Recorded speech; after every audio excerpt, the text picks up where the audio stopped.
Comunidad, hoy te vengo a mostrar más a fondo cómo funciona el protocolo de Google Agent to UI, cómo darle contexto a nuestros agentes para que construyan interfaces dinámicas de acuerdo a la personalización del usuario, utilizando Copilot Kit, React y Generative UI.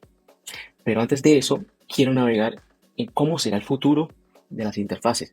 Me ha puesto a pensar en esas interfaces estilo Jarvis, en esas interfaces futurísticas, pero pasamos de interactuar con terminales, con comandos, a interactuar con chatbots, textos, imágenes, pero cuál será lo siguiente? What is next? ¿A que cada persona tendrá su propia interfaz de acuerdo a sus gustos? ¿Será que interactuamos por gafas? ¿O será que ya vamos viendo en tipo película, tipo Iron Man, interactuando con hologramas, con Jarvis, etcétera? ¿Cómo le damos ese dinamismo? ¿Cómo integramos esas features en nuestros proyectos? Ahora, hay un concepto clave que es Generative UI, que es la base del protocolo de Google Agent to UI, que es básicamente generar interfaces de acuerdo a la interacción del usuario. Digamos que el usuario va a hacer una compra en línea, él tiene un agente, un chatbot, y mediante esa UI le va mostrando interfaces componentes para que el usuario decida qué acciones hacer.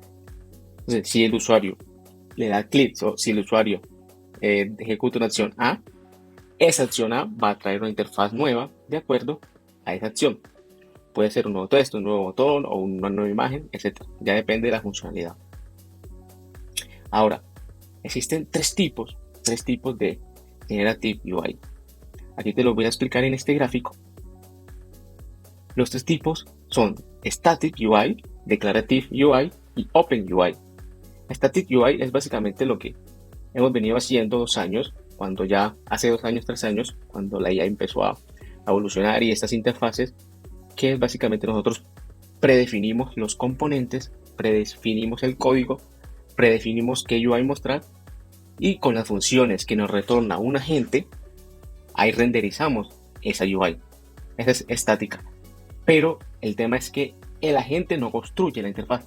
Quien construye la interfaz es el cliente, mediante una función que le da el agente.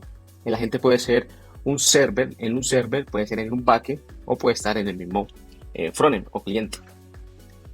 Ahora, la Declarative UI, que es la base de Agent to UI del protocolo de Google, funciona, nosotros definimos un formato en nuestro agente, en nuestro backend, y ese formato, que es un JSON, le definimos y decidimos qué componentes, qué elementos, no qué componentes, qué elementos vamos a renderizar en nuestro frontend. ¿Sí? Entonces, esa estructura, lo bueno es que lo podemos utilizar en varios proyectos. Si nosotros armamos esa estructura en un server A, en un backend A, podemos utilizar ese backend, esa misma estructura en móvil, en web o en desktop. Eso es lo bueno, que es multidinámico y se adapta a cualquier entorno. Ahora, el Open UI es lo que se está viendo ahora cuando nosotros interactuamos con Cloud, por ejemplo, y conectamos en CP, ya le da extensiones, le da funcionalidad extra, le da superpoderes a la gente y a la UI para interactuar.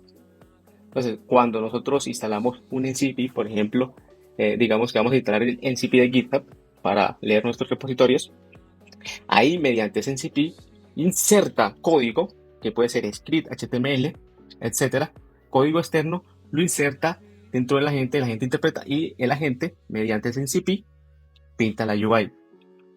Este método puede ser más flexible, pero más inseguro. Comparado a Declarative UI, es más controlado, más balanceado, porque se define primero qué estructura va a pintar el frontend, qué estructura va a pintar la UI. Y ya estática ya sería menos dinámica porque ya hay un código predefinido. Entonces, este protocolo Agent to UI de Google básicamente es un estándar que le da superpoderes, que le da la capacidad a nuestros agentes pre-renderizar elementos widgets en nuestra UI.